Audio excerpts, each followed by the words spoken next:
Depuis Grasse, en direct et en public, Vincent Ferniaud, ses chroniqueurs et ses invités, tout en préparant le déjeuner, vous proposent une incursion sur la Côte d'Azur. La Côte d'Azur est une destination plus que prisée. Savez-vous combien de touristes s'y rendent en moyenne chaque année? Oh, ça doit être impressionnant ça. Hein, je pense qu'on dépasse les 10 millions, on frise les 11 millions de touristes qui choisissent la Côte d'Azur comme destination, comme nous. Alors, bienvenue, bienvenue au pays. Voilà, bienvenue au pays. Nous aussi, on s'y met.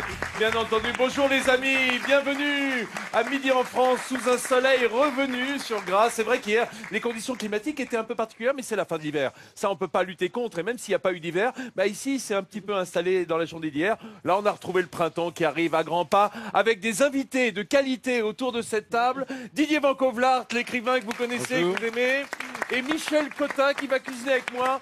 Alors Michel et Didier, ils ont quelque chose en commun, c'est la ville de Nice. Ils sont niçois, ou alors on dit Nissart. Nissart ou niçois? Didier? Nissart. Ici, on va dire Nissart. Ouais. Voilà, ça fait plaisir. En plus, on est à quelques kilomètres de Nice. Donc, bien entendu, et votre équipe de rêve, la mienne également, ce sont vos chroniqueurs et spécialistes Hélène Gâteau, Guillaume Crouzet, Nathalie Schran-Guirma, Elena Morna et notre camarade de France 3 Provence-Alpes-Côte d'Azur, Fred Soulier, celui qui vous a accueilli en Provençal. Voilà, exactement. Alors, mes amis, avant d'aller un petit peu plus loin dans l'émission, on va tout de suite resituer avec Guillaume l'endroit où on se trouve exactement. Eh bien, tu l'as dit, nous sommes à Grasse, en direct de la Côte d'Azur. Et Fred l'a dit il y a un instant, 11 millions de touristes chaque année. Je voudrais vous donner quelques précisions supplémentaires sur le tourisme en Côte d'Azur. 11 millions de touristes qui passent en moyenne une semaine sur place. C'est le premier pôle de croisière en France et c'est aussi le deuxième aéroport national ici à Nice. Dans la région, sur la Côte d'Azur, près de 170 000 résidences secondaires, mais aussi 15 stations de ski, on y pense moins, la mer, mais aussi la montagne. Et je voudrais vous rappeler la phrase d'Henri Matisse, né dans le Nord et qui avait choisi la capitale de la Côte d'Azur. Il a dit, il y a vécu plus de 25 ans, « Quand j'ai compris que chaque matin je reverrais cette lumière, je ne pouvais croire à mon bonheur. Je décidai de ne pas quitter Nice. J'y ai demeuré pratiquement toute mon existence. » Oh là là là, c'est magnifique.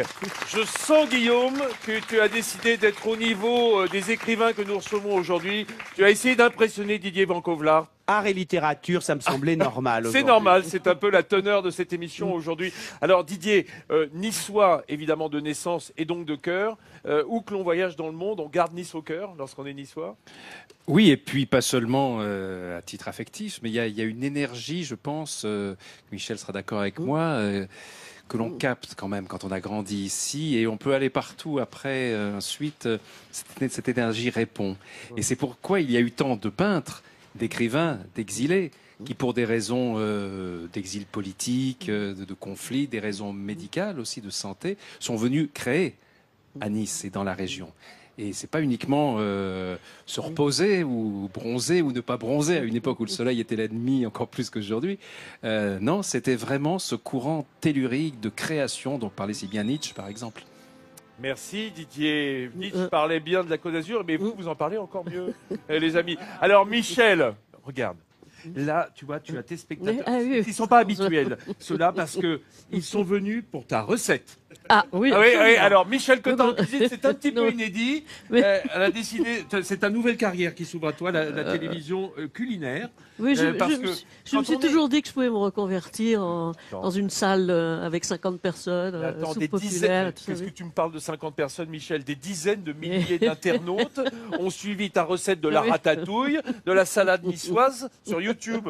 Oui, mais c'est la bonne saison aussi. Il faut choisir la saison. Là, je suis bien très d'accord. important, Nice. Alors, comme on est aux abords du printemps, oui. Ça se voit pas. Mais j'ai été chercher des blettes. Ça, c'est bien niçois, les blettes. Tout à fait. Oui, tout à fait. Et on fait un truc que j'adore, moi, qui ne suis pas niçois, c'est la trouche. La truccia, c'est quoi? C'est une omelette aux blettes? C'est une omelette aux blettes avec plein de, quand même, d'additifs, basilic. Alors, le goût de l'ail, les pignons, on va voir ça, je vous montre. Voilà. On a ici, alors les blettes, on va se servir Alors, du verre des blettes. Oui, voilà. Hein, Et les côtes, généralement, à Nice, on garde les côtes et on fait les côtes à la béchamel. Ouais, un cas Ouais. en gratin, oui. Oui, au gratin. C'est quoi On fait les deux. quand on aura fait l'émission, Je ferai le gratin, tu nous feras le gratin de côte de blette.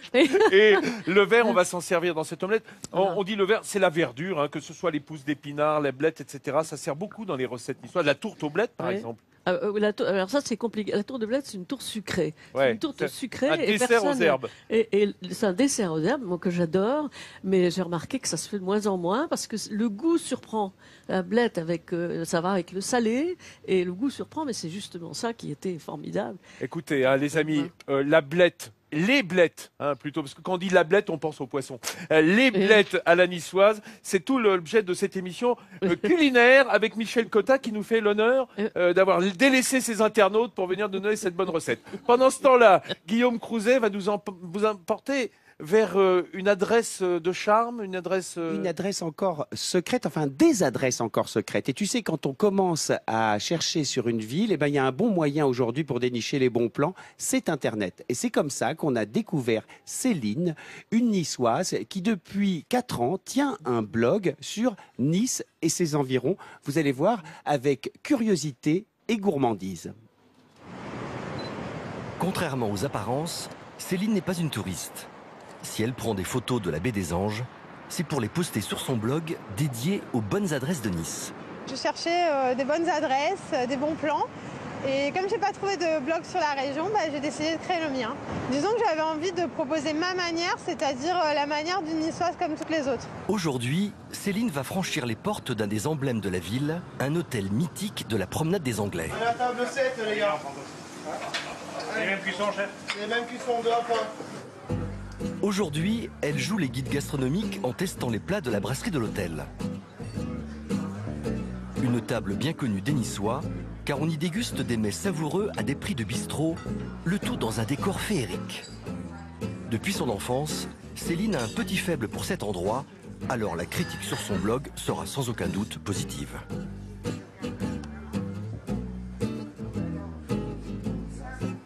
C'est la brasserie, donc c'est forcément plus abordable, mais c'est tout aussi bon que dans n'importe quel grand restaurant. Et puis le cadre, il l'emmène en enfance, il embarque.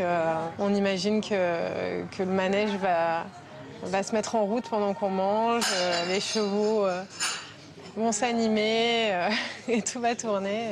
C'est un lieu qui, je trouve, coupe complètement avec le quotidien. Mais une blogueuse se doit aussi d'être à l'avant-garde. Céline a l'art de faire découvrir aux Niçois des lieux confidentiels comme celui-ci, la maison du carnaval de Nice. C'est ici que se conçoivent les chars du 3e plus grand carnaval du monde.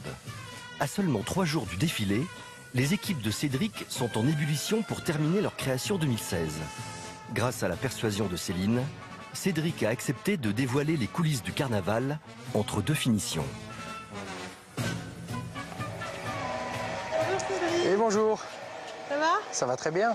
Alors c'est la dernière ligne droite? Dernière ligne droite, les finitions, les ajustements des mécaniques, des volumes. C'est la première fois que Céline met les pieds dans ce temple de la fête niçoise. Et elle le vit comme un privilège. Être là dans les coulisses, et on se rend compte, je pense, du travail de titan qu'il y a derrière. Que peut-être on ne se rend pas vraiment compte quand il est sur la place Masséna. En 4 ans, Céline a déjà écrit plus de 300 articles sur son blog. Et elle n'a pas l'intention de s'arrêter. Car dans la baie des Anges, sa plume et ses photos ont trouvé leur public. Alors, ce carnaval de Nice, ça n'est pas rien, c'est le plus grand carnaval de France. Il existe depuis le XIIIe siècle. Et Didier, je crois que vous aussi, vous avez connu les coulisses de ce carnaval d'une façon un peu différente. Oui, bon, d'abord, j'y allais quand j'étais enfant, mais ensuite, à 17 ans, j'ai eu une histoire d'amour avec la fille d'un carnavalier. Et ces gens sont des familles, c'est vraiment une tradition très, très importante. Et vous savez, on entend souvent parler de l'expression grosse tête. Est-ce que les écrivains ont la grosse tête? Moi, quand j'entends grosse tête, je pense, pour des tas de raisons, aux grosses têtes du carnaval de Nice, c'est-à-dire dans lesquelles sont souvent les gens de la famille, d'autres, une file, et qui sont des œuvres d'art. C'est-à-dire que quand tu l'as rencontrée, la jeune fille, elle était masquée, quoi. C'est des cas après que tu as découvert qui c'était en réalité. Oui, j'ai dragué une grosse tête, quand on peut dire, mais quand j'ai vu ce qu'il y avait en dessous, j'ai pas été déçu. Mais un jour, on s'est retrouvés dans l'entrepôt au moment où se construisait tout ça, et honte à moi, allez, c'est l'heure du coming out. Nous étions voilà en plein en milieu de nos ébats et j'ai cassé une grosse tête. C'est-à-dire qu'on est tombé et il y a eu après, c'était pendant le défilé, vous voyez, c'était comme les gueules cassées, vous savez, autour de la guerre, voilà. Donc j'ai une vision des coulisses, mais tout ce que je peux vous dire, c'est qu'au niveau de l'artisanat, de la passion, de la technique, il y a quelque chose de très très fort qui a su en plus s'adapter aux nouvelles techniques. L'évolution du carnaval de Nice a été spectaculaire au niveau des lumières, au niveau de tout ça, mais on a gardé quand même la matière et l'authenticité. Il faut dire que la ville est belle. Hein. Déjà, c'est un bel écrin pour ce carnaval. D'ailleurs, regarde, on a quelques images de quelques maisons niçoises qu'on voulait te montrer, mon cher Didier. Regarde, je crois que ça va venir. Ah oui, non, c'est nous, ça. Voilà, voilà ces maisons niçoises. Et je crois même que cette maison, c'est la tienne, celle qu'on va apercevoir. Oui, c'est là où je suis né. C'était là où il y avait le cabinet d'avocat de mon père, à l'angle, là. Et puis. C'est vous, ça aussi, cette moulure? Oui, j'avais ma plaque mortuaire à titre préventif, c'est ça. Ah ben voilà, il faut toujours en avoir une. Ma tête, ça peut servir. Et alors, lorsqu'on se promène comme ça dans les rues de Nice, on trouve aussi, par exemple, une école ici ou là qui traîne au détour d'un quartier, une école primaire. Alors ça c'est les Magnolas. Là on est dans les collines à l'ouest de Nice, puisque ma mère elle était horticultrice, donc j'allais à l'école à Palo. Et c'est une école géniale qui n'a pas changé, où je retourne dans le cadre du programme Lecture pour tous. Ah oui, Lecture pour tous, absolument. C'est une invention vraiment de la ville de Nice, où les écrivains vont dans les écoles, les collèges et les lycées. C'est des journées épuisantes parce que on fait 7-8 établissements par jour et on passe sans transition du cours élémentaire à la seconde, retour en CP, donc il faut Alors j'ai cru comprendre, Didier, que justement à 17 ans, tu étais déjà amoureux de ces grands auteurs, que tu as mis en scène les huis clos de Sartre. Tu as fait rire la salle, c'était inattendu et du coup il t'a écrit. Bon, ça c'était au lycée Lestion d'Or, au club théâtre où j'avais monté et joué huis clos. C'était vraiment dans des conditions toutes simples. Mais à l'époque au théâtre de Nice, Jean-Pierre Bisson faisait des auditions de troupes amateurs et on y était allé au culot. Et il avait rigolé, il a dit mais c'est marrant de monter Sartre comme ça. Et moi j'avais monté la pièce comme elle est écrite. C'est une pièce huis clos d'une cruauté terrible qui dure 1h15. C'est vraiment très moderne. Mais j'avais monté sans du tout illustrer les idées d'existentialisme de Sartre qui à l'époque ne me disaient rien. Donc je connaissais pas. Donc j'avais monté ça en toute candeur et on se retrouve dans le théâtre de Nice et je reçois ensuite une lettre signée Jean-Paul Sartre disant monsieur, des amis à moi étaient dans la salle, m'ont dit que le public riait. J'avais cru écrire à l'époque une pièce comique, tout le monde m'avait dissuadé, m'avait prouvé le contraire. Merci 30 ans après de m'avoir redonné raison. Merci, c'est la première fois que je fais rire. Et bravo Didier. Donc ça, c'est la lettre talisman de Sartre, voilà. Quand on rêve d'être écrivain, on la garde toujours. Ouais, c'était peut-être le rêve de Sartre, d'être un grand comique. Voilà, il a raté sa vocation, hein, c'est dommage. Oh, il a fait d'autres choses. Mais... oui, on peut dire. Merci. Alors, Michel, toi aussi, tu es niçoise vraiment de cœur. Tu viens souvent à Nice ? Le plus souvent possible. Et tu pratiques, est-ce que alors tu es une grande dame de l'information et de la presse, hein, est-ce que lorsque tu voyages dans tes déplacements professionnels, est-ce que tu es une ambassadrice de la cuisine niçoise? Non, pas vraiment, mais généralement on me pose peu de questions, mais auprès de mes familiers, de mes familiers, oui, on me pose beaucoup de questions. Familiers, il faut vous expliquer que mes parents et Michel étaient très copains, et donc moi je l'ai vu pas mal en vacances, effectivement, où on avait le droit en Normandie à la cuisine niçoise. Non, je faisais des concours de brandade de morue avec ton père. Voilà. Et qui c'est qui gagnait? Ah, il était très bon. Ouais, merci. Non, je te remercie. Un bon sang ne saurait mentir. Alors voilà. Moi, je vais appliquer ta recette. Alors, on a nos blettes là, dont on a prélevé le verre. D'accord ? Très bien. Les côtes, comme tu le disais tout à l'heure, on les fait à la sauce blanche, on les fait en gratin, etc. Je peux te demander comment est-ce que je les émince ? Voilà. Finement, moyennement ? Finement. Voilà. Alors. Exactement. Voilà. Hein, comme ça va ? Oui. Non, on a dit finement. Oui, mais bon. Après, ça fait ça va tomber, hein. Alors, oui, ça tombe. Attention, ton père te regarde. Ouais, mais j'ai peur d'y laisser mes doigts parce que je fais deux choses à la fois et ça, c'est jamais bon en cuisine. Alors, on récupère nos blettes. La poêle est chaude. On les met sans matière grasse, hein, telles quelles. Voilà. Juste pour les faire tomber. Alors, soit dans une cocotte, soit dans une poêle. on entend que ça chante déjà. Tiens, regarde, je vais montrer ça. Alors, moi, je me demandais comment est-ce qu'on peut faire, parce qu'il faut qu'il y ait un petit peu d'ail. Oui, mais pas trop. Hein, pas trop, parce que sinon, ça écrase tout le reste. Exactement. Alors, comment laisser un goût d'ail On prend... voilà. Est-ce que... Alors, et tu fais le tour de la poêle. Ah, je pique l'ail. Voilà. On frotte le fond de la casserole avec l'ail, c'est ça? Oui, voilà, en fait, on frotte le fin de la casserole. Tu tournes tes blettes. Voilà, en même temps. Et ah oui, d'accord. Donc, ça va, en fait, un petit peu, quelque part, et tu mets l'ail sur le fond de la poêle. Voilà. Et quand tu les... Si je peux éviter de mettre tout dehors, c'est mieux. Hein, oui, parce que... Voilà. Et donc, on fait tomber nos blettes exactement comme on ferait avec des épinards. Oui. Hein, parce que c'est un peu la même texture, hein, il faut le reconnaître. Moi, il m'arrive à Paris de ne pas trouver de blettes et de faire ça avec des épinards. Ouais. Pas tout à fait la même chose, mais... Là, je rappelle qu'on fait une trouche. Une trouche, c'est une omelette aux blettes. Pourquoi ça s'appelle comme ça, d'ailleurs? Vous savez ça? Pourquoi ça s'appelle trouche? C'est le nom. Alors là, je n'ai pas révisé avant de venir. Là, je sèche. Hein, mais et voilà. Et voilà. C'est trouche, c'est trouche. Bah écoutez, si vous le savez pas, Elena doit le savoir. Oui, parce que elle, c'est Madame Je sais tout ici. Tu sais, elle nous fait des questionnaires Michel, je suis avec des épinards à Paris.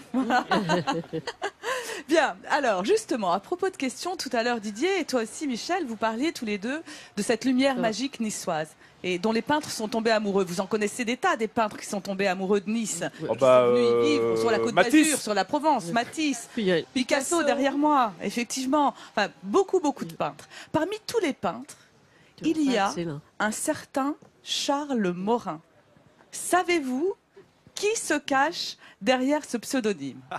Il a déjà Morin des morts. Non. Un indice peut-être. Ouais, un indice, il n'est pas français. Il n'est pas français. Ah bon? Un autre indice, il est amateur de bons mots. Oui, et d'autres choses. Guillaume? Écoute, j'ai une prémonition là-dessus. Ce serait pas un anglais? Si. Amateur de bons cigares? Et pas le moindre. Je pense que c'est Churchill. Winston Churchill, c'est vrai que pour lui, la peinture, c'était un exutoire. C'était pour apprivoiser sa dépression qu'il appelait « My Black Dog », mon chien noir. Et alors, il a peint toute la Provence. Le scotch aussi, hein, je crois. Il s'est pas mal soigné aussi. Hein. Il a peint avec respect, bien sûr. Hein. Quelques 530 toiles en Provence, notamment sur la Côte d'Azur. Vous pouvez admirer ici le tableau qu'il a fait, le port de Cannes, qui est absolument magnifique. Et alors, ce qui est amusant, c'est ce qu'il appelait « mes petits barbouillages » se vendent aujourd'hui à 1 million d'euros. Alors, on passe à une autre question. Là, Michel, Didier, vous devriez savoir, et puis vous tous aussi ici, savez-vous où se trouve la Strada del Litorale? La Strada. En Italie, derrière moi. Mais oui. Avenue la derrière rue du moi. littoral. La Strada del Litorale. À Nice. À Nice, on imagine. Est-ce que j'ai le droit de te dire le nom en niçois? Alors, tu peux dire le nom en niçois. Oui, ça nous aide. Camine Ingles. C'est la promenade des Anglais que vous appelez aussi. C'est le nom italien? Oui. Alors en fait, c'est devenu la promenade des Anglais après l'annexion donc du comté de Nice en 1860. Et alors c'est vrai que cette promenade qu'on appelle la prom chez vous à Nice aussi, eh bien, elle a un emblème. Ce sont ces fameuses chaises bleues que l'on voit ici. Les premières ont été installées donc devant la baie des Anges en 1950. Elles sont aujourd'hui relookées par l'urbaniste et architecte Wilmot, et c'est devenu aujourd'hui ces chaises bleues l'emblème de ce qu'on appelait la Strada del Littoral. Alors, si et pourquoi les Anglais? Pourquoi la promenade des Anglais? Pardon, juste une petite précision. C'était en hommage justement par rapport à quand Napoléon III, donc après non pas l'annexion mais le rattachement, hein, c'était un vote démocratique. Oui, en même temps que la Savoie, on a récupéré le comté de Nice. Voilà. Mais c'était la volonté quand même des Niçois. Même s'il y a eu de la polémique autour, il y a quand même eu 8% de oui pour le rattachement. Alors, et à ce moment-là, la reine Victoria, qui était grande amie du couple impérial, qui avait fait énormément pour Nice, voilà, c'était aussi pour elle que ça a été baptisé Promenade des Anglais. Promenade des Anglais, et aussi parce que ce sont les Anglais qui, pour la première fois, ont financé. D'abord, ils venaient, c'est vrai. Ils venaient en janvier, février, quand il faisait très mauvais chez eux. Voilà. Et tandis que c'était ça a été quand même les Anglais et les Russes ont été très importants dans le peuplement étranger de Nice. Et ce sont ces Anglais qui ont financé le premier chemin en bord de mer, justement, à Nice. Donc voilà pourquoi ça s'appelle la promenade des Anglais. Vous avez été très fort. Merci Elena Morna. C'est Michel, on apprend des tas de trucs avec elle. Et même parfois des choses que les locaux ne savent pas eux-mêmes. Et là, elle se dit, j'ai gagné. Ah, on la tient plus. Bon, enfin bon. On est toujours Mais là, il a dans été notre... très fort, mon partenaire. oui, c'est vrai. Oui. Pendant que nos blettes sont... Alors, on dit blettes ou bêtes? Parce que Moi, je dis blettes. l'un et l'autre Blettes. se disent... Ah, tout a des blés. Hein. Oui, enfin, je ne sais pas comment. Blettes, blettes. Ici, on dit blettes. Ok. Alors, On pendant dit qu'elles blettes, sont en mais train... en histoire, on dit tout a des blés. Hein. Donc, Ah bah carrément, alors là c'est carrément la troisième solution que je n'avais pas envisagée. Pendant qu'elles sont en train de tomber, hein, tomber Oui, ça veut dire que juste à la chaleur elles vont un peu se tombent laisser aller dans la poêle. Non parce que là on a une très grande cuisinière d'internet. si, bah tu peux le dire, hein, que tes recettes sont suivies par des dizaines de milliers d'internautes. Alors, je m'en vante pas. voilà. Eh bien, Regarde mon pendant Vincent, ce la temps-là- verdure est dans la poêle, mais elle est aussi dans Grasse, Côte d'Azur de l'intérieur. Qu'est-ce que j'apprends? Il y a des petits jardins secrets qu'on peut découvrir et que nous avons eu la chance de découvrir vus d'en haut. Figure-toi que derrière ces façades magnifiques de la ville, ces façades de toutes les couleurs, eh bien, se cachent des petits trésors. Voilà un jardin 18e, c'est le jardin du musée Fragonard. Il n'est pas accessible à la visite. Il faut vraiment être en drone pour pouvoir visiter ce petit bijou. Voilà un des trésors cachés au sein de cette belle ville de Grasse. Magnifique, non? Et la maman de Didier Van Kovlart, tu le disais tout à l'heure, était horticultrice. Donc pour toi, Grasse est presque une capitale familiale. Oui, ça enfin, a une importance. Oui, bon là, Grasse, les fleurs sont consacrées au parfum. Là, elle était dans le, voilà, Dans le décor, oui, c'était plus dans la du- plante vivante en tant que telle. Et c'est vrai que j'ai eu la chance de grandir au-dessus des serres, au milieu de cette puissance végétale, cette sensualité, ce côté tellurique et ces odeurs qui marquent à jamais. Et ensuite, voilà, quand j'ai vraiment découvert les arbres, les grands arbres dans la forêt où j'habite, c'est quelque chose. Je me rends compte que mon enfance m'a préparé justement à me sentir tellement chez moi dans le monde végétal. Par exemple, ton héroïne du principe de Pauline, elle travaille dans le parfum. Elle. Oui, ben ça, c'est un petit hommage aussi à Grasse. D'ailleurs, elle a été élevée par son grand-père qui était un créateur de parfum qui lui a créé un parfum qui porte son nom. Qu'elle est la seule à porter. Le grand-père est mort depuis longtemps. Il lui reste un tout petit stock, donc elle économise beaucoup son parfum. Mais voilà, c'était ce qui me plaît dans cet artisanat du parfum, c'est qu'on est à la fois dans une chose terriblement technique et puis dans un imaginaire, on assemble des données. Il faut connaître parfaitement les plantes, la manière dont elles s'expriment, dont elles dialoguent entre elles, ce qui peut casser une connexion ou bien la favoriser, et puis comment faire durer. Et puis la culture, hein, parce que c'est un métier de culture également. Hein. Ce sont des fragrances, c'est une palette de notes, de lettres. Et pour puis, voilà, et puis les gens qui font les parfums comme les gens qui font du vin, vraiment comme il faut le faire, c'est-à-dire un artisanat, une passion, une technique, un besoin de transmission, sont des gens merveilleux dont je me sens très proche en tant qu'artisan de Il faut rappeler l'écriture. qu'on est leader dans ce domaine-là. Donc on peut être très fier en France. On est numéro 1 dans le domaine des parfums et de la cosmétique. Oui, et ça se sait surtout à l'étranger d'ailleurs. Oui, c'est vrai.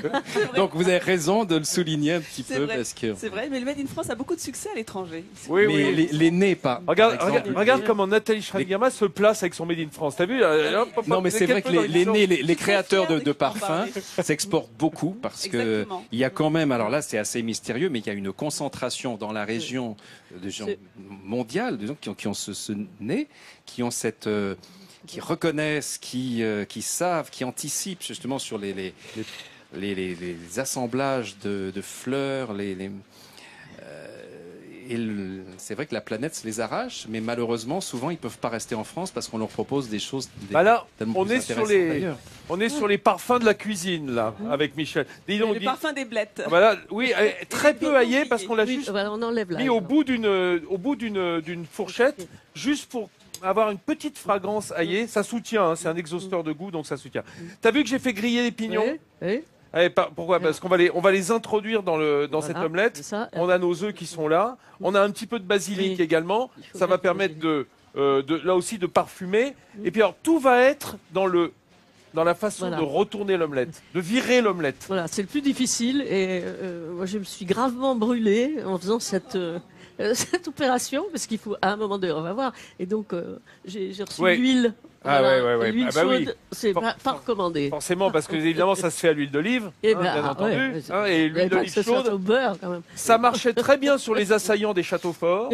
Ça Et marche sur- très bien aussi. Vincent. Ouais, quand on leur versait par-dessus les remparts, tu vois. Vincent, il vous manque l'accessoire, ça s'appelle un viretrouche. Tu Oui, sais, oui, c'est voilà. comme un couvercle et qui sert Bah, à c'est ça. retourner Voilà. l'omelette. Le tourne-omelette. eh ben, Le oui, viretrouche, le Ouais. vire-omelette. Enfin, on Exactement. va le faire avec une assiette, hein, ça marche très bien aussi, mais on n'a pas toujours le truc pour le tenir. Pendant ce temps-là, puisqu'on fait l'éducation culinaire de nos chroniqueurs, occupons-nous de faire l'éducation canine un petit peu avec Oui, on Hélène. reste dans le vétérinaire. bassin grassois où je vais vous présenter Anne Moreau. Anne Moreau est une experte du chien, éducatrice et comportementaliste. Et son credo, eh bien, c'est d'apprendre aux maîtres et à leurs chiens à développer leur complicité, à mieux vivre ensemble pour le bien-être de chacun.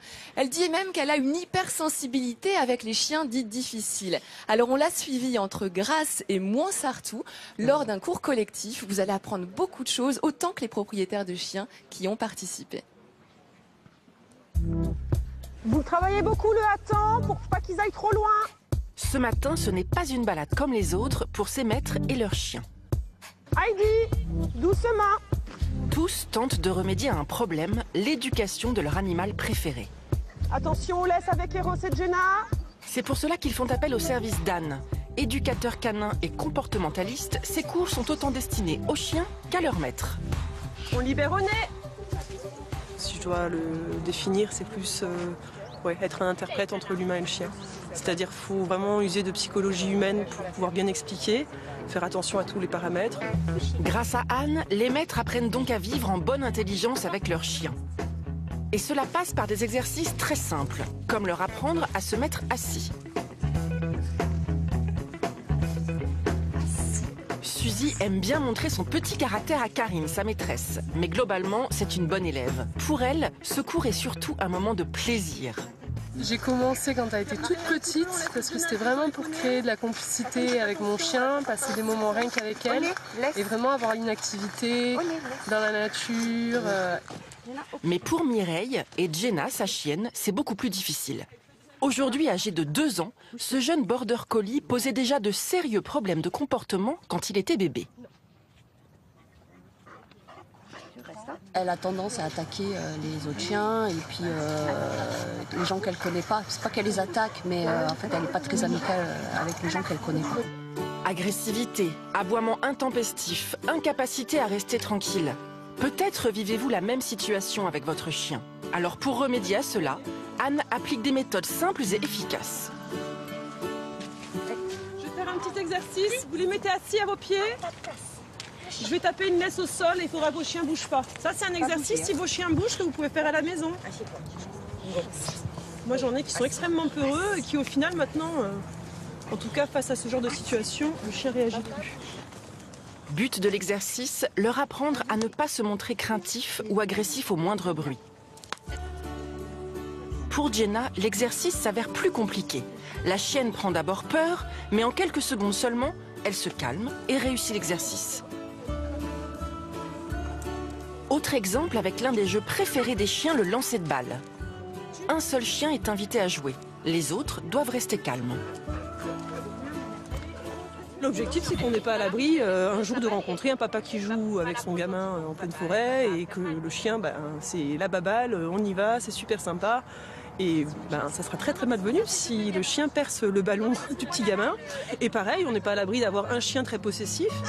Ce matin, l'exercice est parfaitement réussi. Pas de bagarre, ni même d'aboiement. Ainsi, grâce à Anne et à ses précieux conseils, les maîtres comme les chiens ont appris à bâtir une relation épanouie. Et quand on voit justement Anne et sa chienne Heidi, comme elles se comportent bien, on comprend que Anne, son credo, c'est la méthode positive et amicale, renforcer les comportements spontanés du chien et vraiment le motiver en permanence, mais également avoir une dépense physique et intellectuelle de l'animal. Et je passe d'Heidi à Jean, car Jean, elle, c'est une chienne qui est en formation pour devenir une chienne guide d'aveugle, grâce à sa famille d'accueil, Marie-Laure et Serge. Et je tenais absolument à avoir ces chiens guides d'aveugle présents aussi aujourd'hui, Didier, car c'est un sujet qui vous tient à cœur, à plusieurs reprises, à la fois dans votre écriture, grâce à votre roman Jules, dans lequel c'est véritablement Jules, un chien guide d'aveugle qui est mis à l'honneur. Oui, donc en plus, c'est tout à fait... voilà, le prototype, enfin, c'est le physique du chien, c'est mon héros. Un croisé Golden Labrador. Ouais. Hein. Et c'est vrai que c'est ceux qui sont le plus utilisés aujourd'hui, le plus employés. À tout point de vue, c'est vraiment des surdoués de l'empathie. Et puis, et ces chiens, qui m'ont inspiré ce livre-là.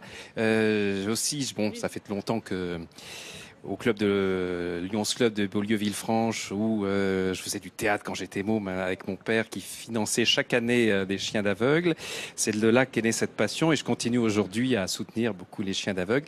Et il y a une opération que j'ai lancée avec le professeur Vespignani à Nancy. On va faire la première école de chiens détecteurs de crise d'épilepsie. On les détecte et on les forme car le chien 10 à 15% des chiens, de manière innée, pressentent une crise d'épilepsie 1 heure, 1 heure et demie avant qu'elle ne se déclenche. Ça pourrait parfois sauver la vie de personnes. Très souvent. Et puis déjà, le fait qu'ils sachent que le chien va les prévenir, ça enlève beaucoup de fréquences des crises. Et on travaille avec la Fédération des associations de chiens guides, parce que des chiens comme lui, il y en a quand même 40% qui vont être réformés, c'est pas pour toi Gina, mais pendant les 2 ans à peu près de leur formation, parce que ou bien il y a un problème de train arrière, il y a un problème ils n'arrivent pas à obéir comme il faudrait, ou à désobéir. Si le maître veut aller à droite et qu'à droite il y a une fosse, le chien doit désobéir. Oui. C'est une des choses les plus difficiles à faire entrer dans la tête du chien, le devoir de désobéissance quand il y a un problème. Oui. Et bien ces chiens-là, on les testera en priorité pour voir si ils ont ce rapport-là avec l'épilepsie. Donc, c'est merveilleux la médiation animale, la manière dont le chien qui capte tellement de choses en nous, y compris ces maladies, et qui peut tellement nous aider.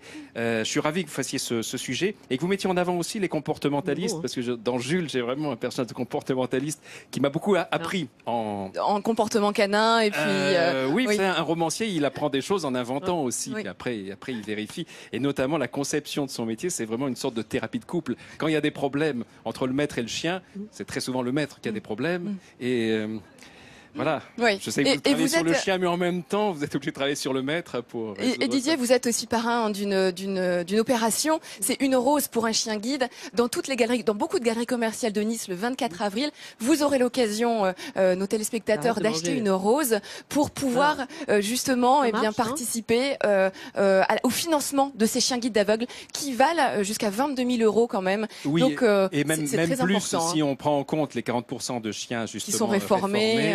On est entre 20 et 45 000 €. Quoi. Oui, donc, c'est une opération formidable, très très bien marché l'an dernier. Nous avons à Aise une des meilleures écoles de France. De chiens guides d'aveugles, oui. Extraordinaire.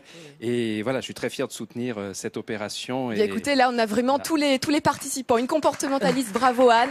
La famille d'accueil qui s'occupe de Jean, chien guide d'aveugle. Et puis vous, romancier, qui relatez aussi ces histoires. Merci Hélène. Merci Didier de ce joli témoignage. Nous, pendant ce temps-là, on bat.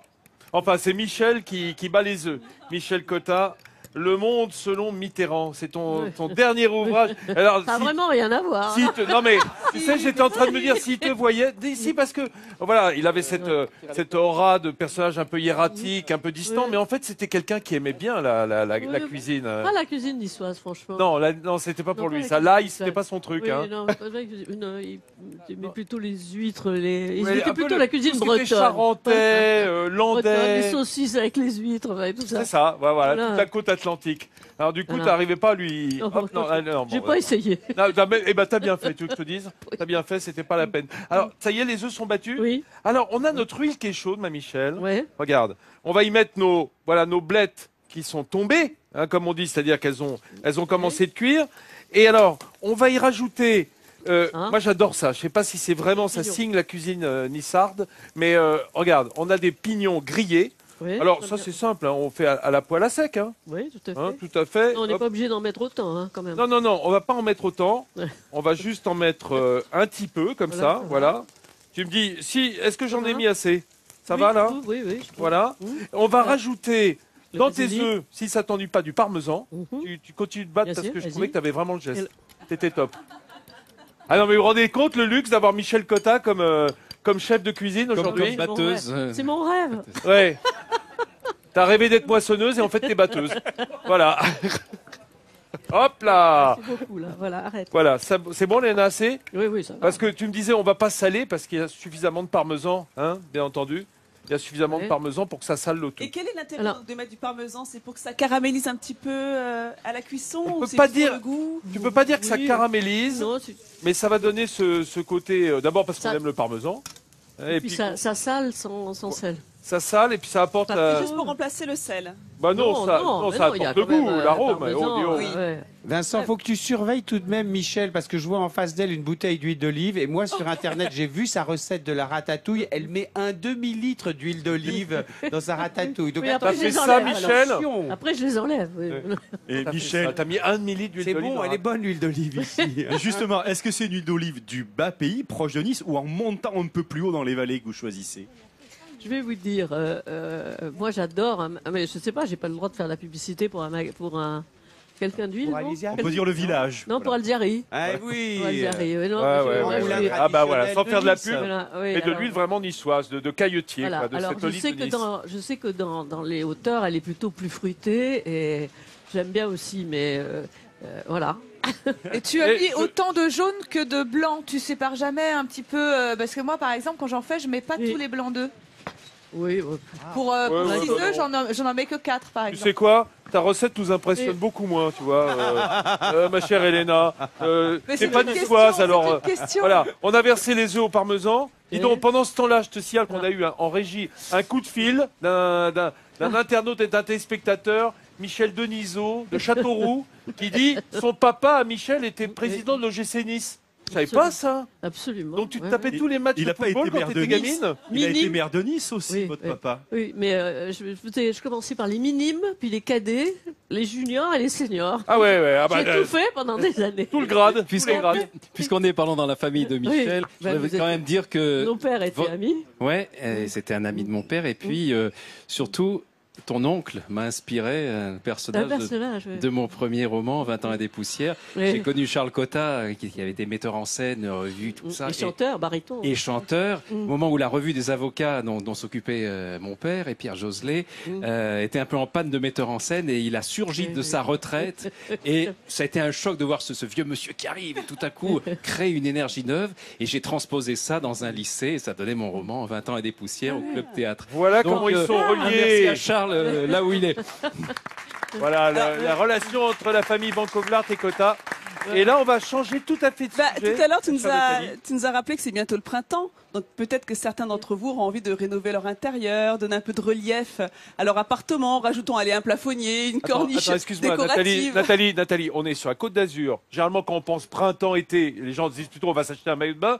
Toi, tu fais refaire ta maison. Moi, je suis dans la décoration, mais oui, on peut profiter du printemps pour faire sa maison. D'accord. Un beau lifting de son intérieur, c'est possible et c'est accessible notamment grâce au staff.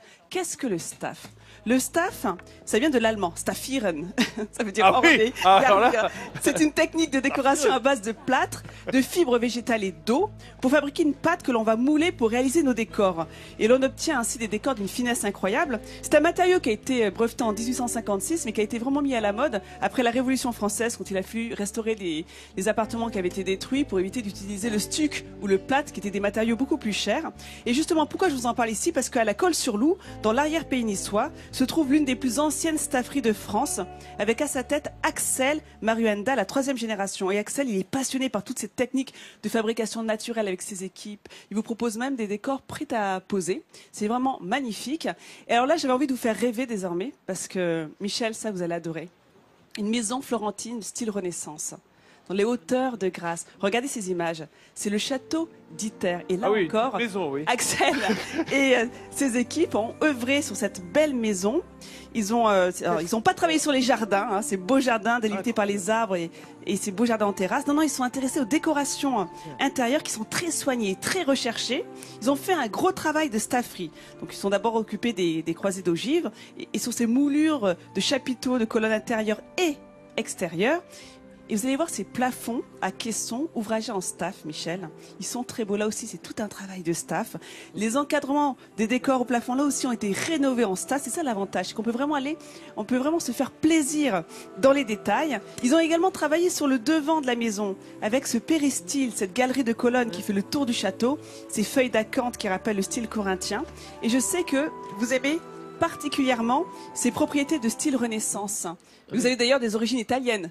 Oui, comme beaucoup de gens, comme beaucoup de la région, c'est vrai. La preuve, on a parlé du rattachement de Nice, donc tous nos grands-parents et nos arrière-grands-parents étaient italiens. Donc oui, il y a beaucoup de points communs. Et je trouve que Nice, par exemple, c'est pas une ville provençale, c'est une ville italienne. Oui, c'est vrai. Presque toscane. Hein. Oui, il y a une grande différence.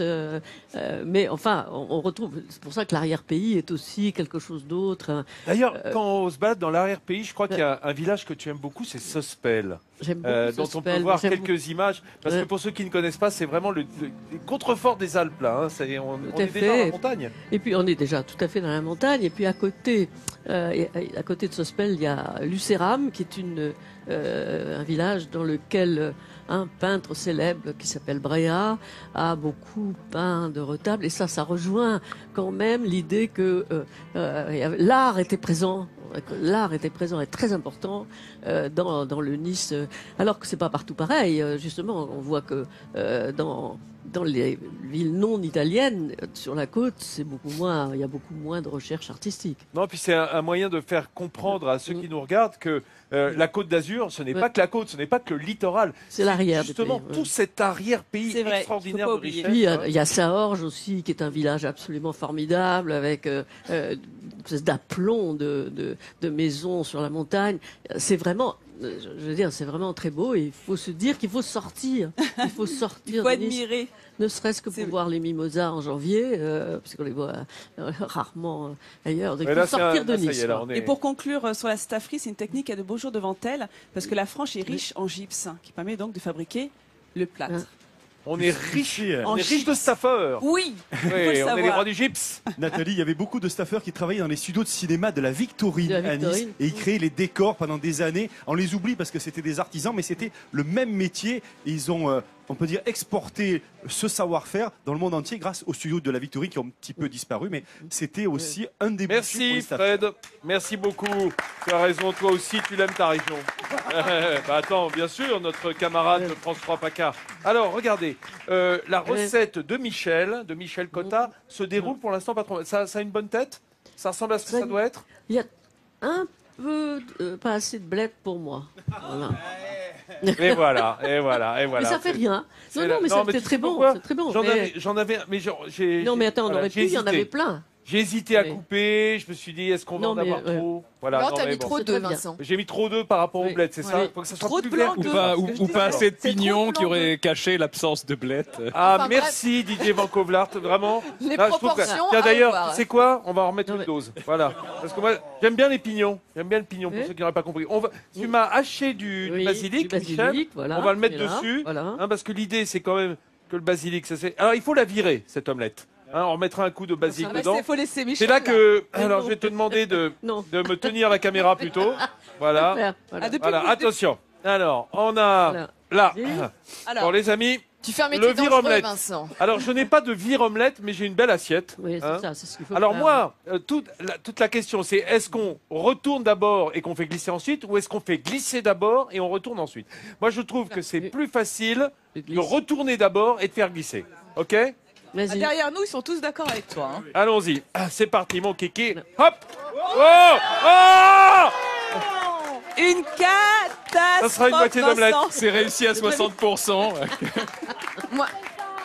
Oui, vous êtes gentil. C'est déjà pas mal, Michel, non? Tu avais tellement l'air d'être sûr de toi, Vincent. Il faut rattraper le truc. Je vais récupérer le reste. Voilà, T'inquiète. T'inquiète. Bon, c'est Vincent qui va être viré, là. Voilà. Alors là, on est bien. Non, voilà. Si, on est bien, là. On est bien. Elle aura le même goût. Elle aura exactement le même goût. Et là, maintenant, je fais glisser le reste. Tiens, je te redonne la caméra. Parce que il y a comme une deuxième chance au grattage.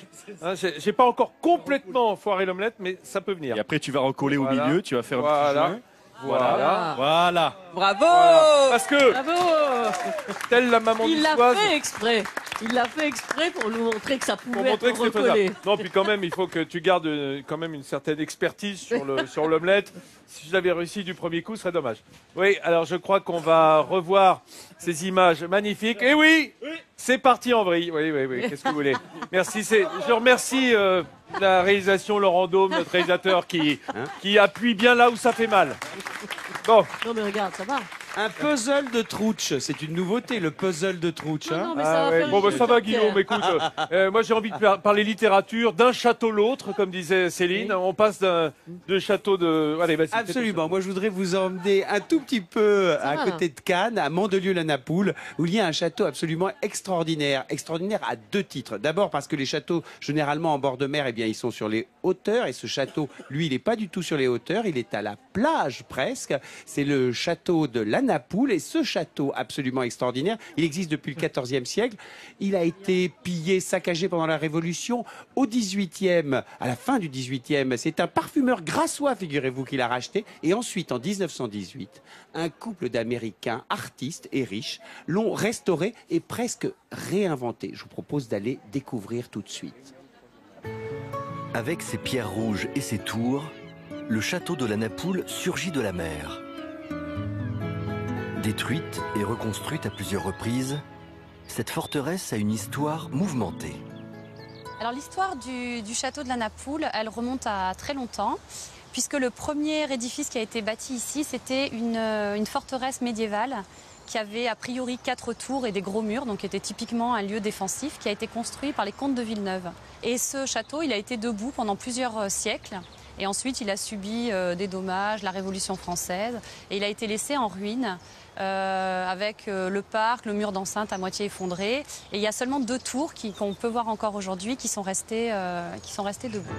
C'est en 1918 qu'un couple d'artistes et mécènes américains, les Clouse, achètent les ruines de la forteresse et décident de la reconstruire. À l'intérieur du château, ils créent un univers féerique. Dans cette salle à manger, entièrement voûtée, le couple s'est librement inspiré d'une nef d'église. La table est une meule de pierre scellée à tout jamais, à l'image des chevaliers de la table ronde. Et donc ils prenaient leur repas ici et ils théâtralisaient quand même beaucoup leur vie au château. Donc ils avaient du personnel à qui ils avaient fait des costumes pour travailler, qui étaient inspirés assez librement, on va dire, mais de costumes médiévaux. Et puis eux-mêmes, ils se dessinaient des costumes qu'ils faisaient ensuite réaliser pour être habillés en harmonie avec leur château. L'atelier d'Henri Clouse dévoile son parcours artistique, de ses premières œuvres classiques réalisées à New York jusqu'aux personnages fantastiques qu'il a créés au château de la Napoule. Éclectique, fantastique ou classique, la visite du musée du château ne laisse jamais les visiteurs indifférents. Puis ce qui est beau, c'est de voir cette passion commune pour l'art d'un couple qui s'entend parfaitement et qui met tout dans la création et qui font œuvre commune en fait, que ce soit dans l'architecture, dans la sculpture, la peinture et même le chant. Les Clouse résident pour toujours au château de la Napoule. Leur tombeau se trouve juste en dessous de cette tour.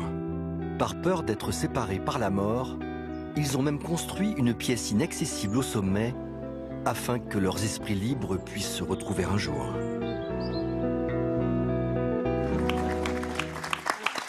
Donc, c'est un bel endroit, mon cher Guillaume. Écoute, un endroit pour les amoureux, Henry et Marie. Et moi, figure-toi, je me suis marié juste à côté, à Théoul-sur-Mer. Donc, ce lieu est très cher à mon Le cœur. gars qui place son histoire personnelle. Oui, chérie, je t'embrasse. Voilà, petit message personnel, mais c'est normal, les amoureux, on le reste quand on se marie dans On a le droit. Donc, Ah, voilà. Guillaume est pris. Et voilà. Oui, mesdames. Oui, on a beaucoup de courriers. Hein. Alors, mes chers amis, nous sommes toujours à cette belle table de Midi en France dès que le déjeuner arrive, parce que ça sent bon autour de cette table, avec la recette de Michel Cotta, qui nous fait l'honneur d'être là, et Didier Van Kovlart qui va goûter, lui. Tu vas être goûteur officiel, Didier. Je sais que, bon, j'ai pas le savoir-faire absolu en matière de recettes niçoises, mais c'est pas grave, j'ai eu les bons conseils de Michel, qui est une cuisinière de circonstance sur YouTube, m'a-t-on dit. On pourra retrouver tes recettes, bien entendu, salade niçoise, ratatouille. Mais pas ça, voilà. Et pas ça, non.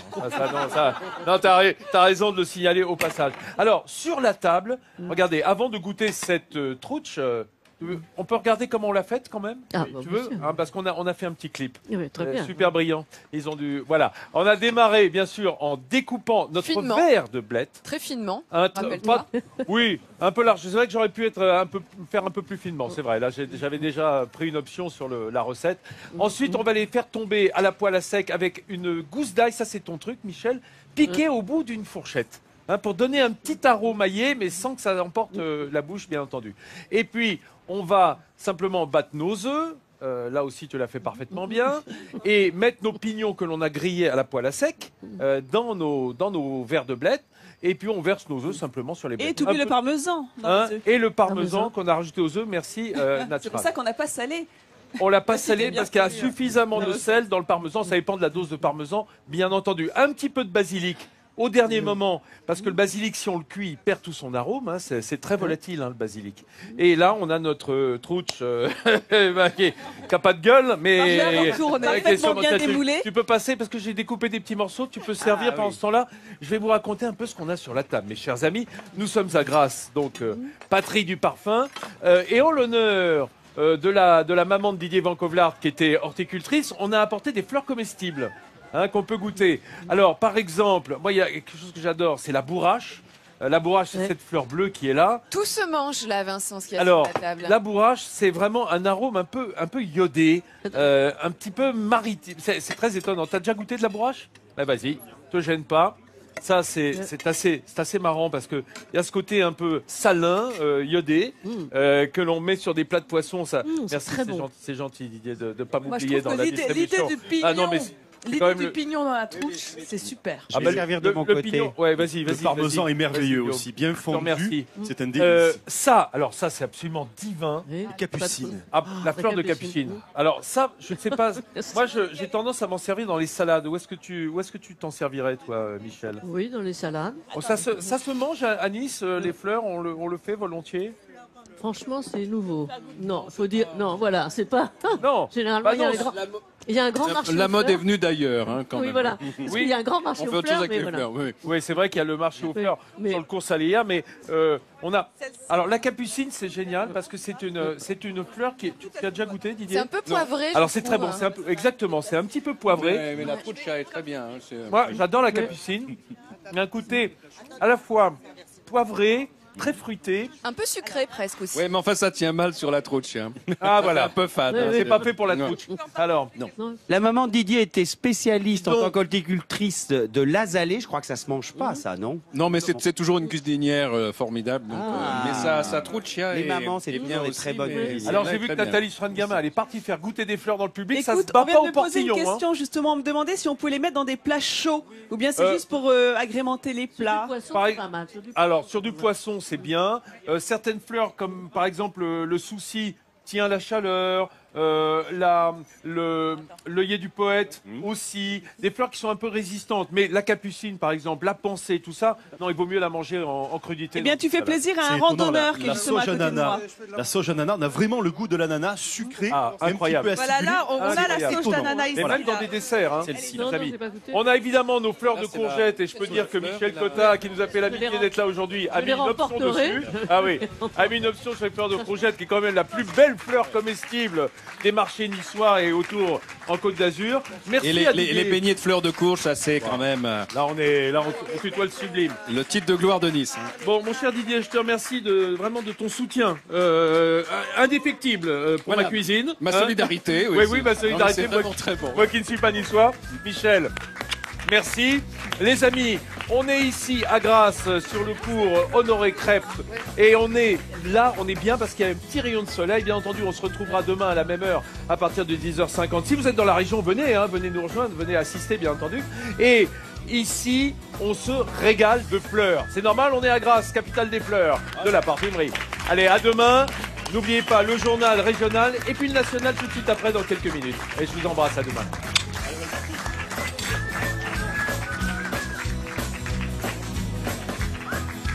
Les épisodes précédents sont sur francetv+.fr.